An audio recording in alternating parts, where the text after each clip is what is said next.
Match पर पहुंच गया है जिधर हम पाकिस्तान की बका और पाकिस्तान को सबसे पहले रख के सियासतदान और सियासी लोग और ख़ास लोग और सांप और कीड़ों से हट के आप पाकिस्तान की बात करें, चाहे किसी भी पार्टी की हम बात कर रहे हों, और इसके बेनिफिशरीज ऐसे। ये तो एक बहुत छोटा सा केस है। जब आप अंदर जाएंगे और आज तक की जितनी भी हुकूमतें आई हैं समेत पीटीआई के, आपको बहुत बड़े बड़े जराइम मिलेंगे।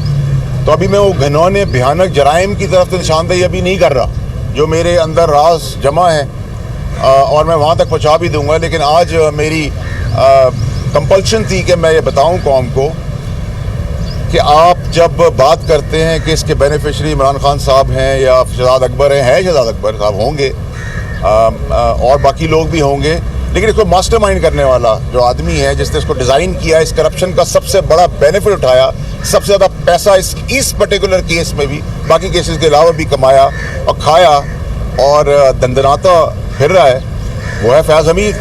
और उसकी बाकियात आपको पता। और मैं भी फैज़ हमीद साहब की सिर्फ लोकल एसेट्स, पाकिस्तान के एसेट्स की बात कर रहा हूँ, बैरून मुल्क तक अभी मैं नहीं जा रहा, जाऊँगा, अभी नहीं जा रहा। उनकी बाकियात सेनेट में भी मौजूद है, दाएँ बाएँ भी मौजूद है। तो उसके तहत अगर आप पाकिस्तान के मफाद को आगे रख रहे और पाकिस्तान की सालमियत के लिए आगे बढ़ रहे हैं और पाकिस्तान की बेहतरी के लिए आगे बढ़ रहे हैं, तो फिर by and large accountability across the board होगी। ऐसा नहीं होगा कि सियासतदान की होगी, ब्यूरोक्रेट की होगी, पुलिस वाले की होगी, मीडिया वाले की होगी, कारोबारी की होगी, और कुछ पाकिस्तान या उसके कानून से ऊपर चीफ कोई जस्टिस है, कोई जज है या कोई इस्टेब्लिशमेंट से है जिसने भी जो काम किया होगा, और कुछ लोग जिन्होंने जराइम में मुलव्वस हैं, उनकी करप्शन की दास्तान की पहली सीढ़ी मैंने आज रख दी है पाकिस्तानी कौम के आगे, और मैंने अपना फ़र्ज़ अदा किया है और आगे अदा करता रहूँगा।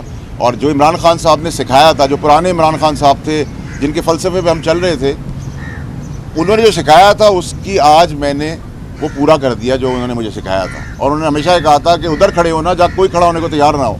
तो मैं तो खड़ा हो गया। खान साहब, आप वो फ़लसफ़ा सुना के मुझे भूल गए और आप नए इमरान खान साहब हैं आज वाले, और आप ही नए पाकिस्तान में जाए।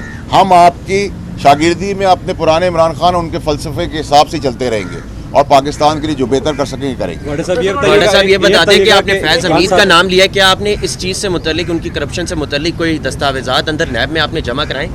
देखिए जी, मैंने जितनी बयानात और जितनी चीज़ें लिखवानी थी वो लिखवा दी, मैंने राइटिंग में दिया है, साइन किए हैं उसके ऊपर, और मुझे कोई दस्तावेज़ देने की ज़रूरत इसलिए नहीं है कि मैंने जैसे आपसे कहा कि अगर मैं एक नौकरी पे गया और मेरी नौकरी शुरू हुई 100 रुपये से लेकर, और मैं 20 साल बाद 40 साल बाद उस नौकरी से 10,000 रुपये कमा रहा था मिसाल के तौर पे, और मेरे पास 10 करोड़ रुपये के एसेट्स आ जाए, तो किसी अंधे को भी ढूंढने की ज़रूरत नहीं है। अगर किसी को आज भी मुतल्लिका इदारे को कोई प्रॉब्लम है तो मैं चकवा ले चलता हूँ और बता देता हूँ ये इतने की चीज़ है, और उसकी अगर कम कीमत लगाएंगे तो उससे ज़्यादा पैसे मैं खुद दे के खरीद लूँगा आप लोगों का। और बताइए क्या करूँ मैं? आपने खान साहब को पहले मशवरा दिया था कि आपको कुछ लोग बंद गली की तरफ लेके जा रहे हैं, और वो बात आज साबित हो रही है, तो कोई नया मशवरा है खान साहब के लिए?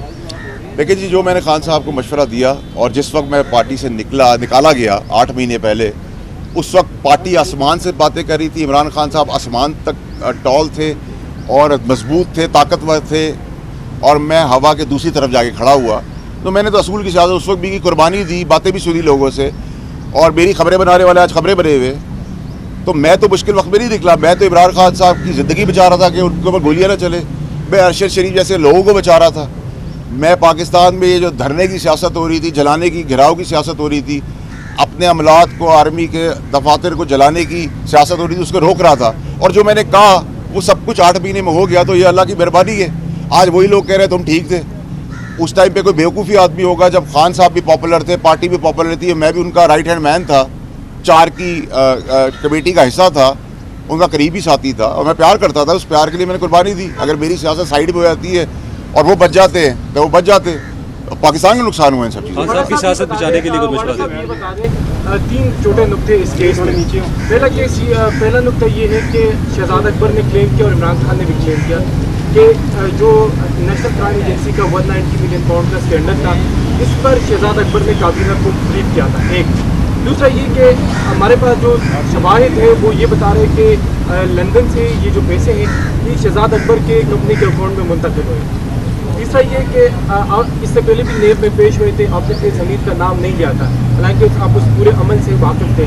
तो क्या ये फौज की मौजूदा इंटेलिजेंस क़यादत की जानिब से डायरेक्शन है कि अब इस केस में फैज हमीद को भी? देखिए जी, ना तो अल्लाह की मेहरबानी है मुझे, ना मैं किसी का बाप का खाता हूँ, ना पहले खाया ना आज खाऊंगा। ये आपको पता है, आप सारे दोस्त हैं। क्रिटिसिज्म आप करते हैं मुझ पे, वो आपका हक है, लेकिन जो बात फैक्ट है वो फैक्ट रहेगी।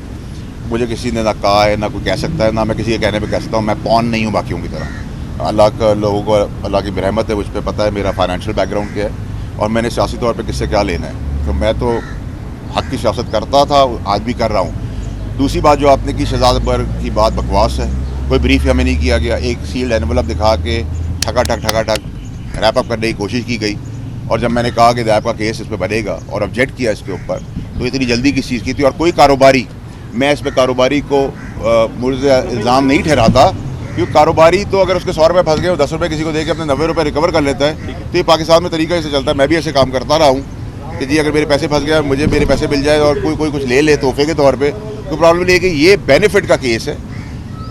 एक तो ये नेशनल क्राइम एजेंसी का पैसा जो है वो एक्सचेकर पाकिस्तान गवर्नमेंट पाकिस्तान के अकाउंट में आ रहा था। ये ओवर एंड अबव 460 बिलियन से ऊपर पैसा था, ये एडजस्टमेंट का पैसा नहीं था।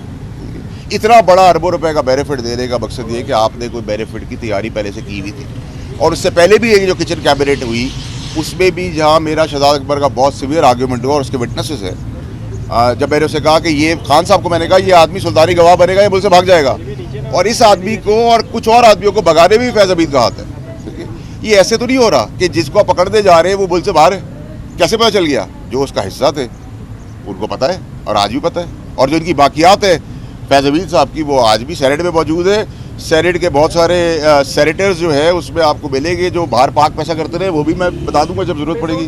अच्छा सर, ये बताइएगा कि मुझे इसका नहीं पता, हमें पैसे आने जाने से रिलेटेड कोई चीज़ नहीं बताई गई। अगर आपको सील लिफाफा दिखाया गया तो आपने कैसे क्लेम किया कि इस पे नेब का केस बनेगा? आपको तो कुछ बताया? जब हमें ज़बानी बताया गया तो हमने कहा ऐसा कभी होता है कि आप बंद लिफाफे के अंदर हमसे फैसला करा ले, पर अगर हमसे फैसला ही कराना था खुद ही कर लेते।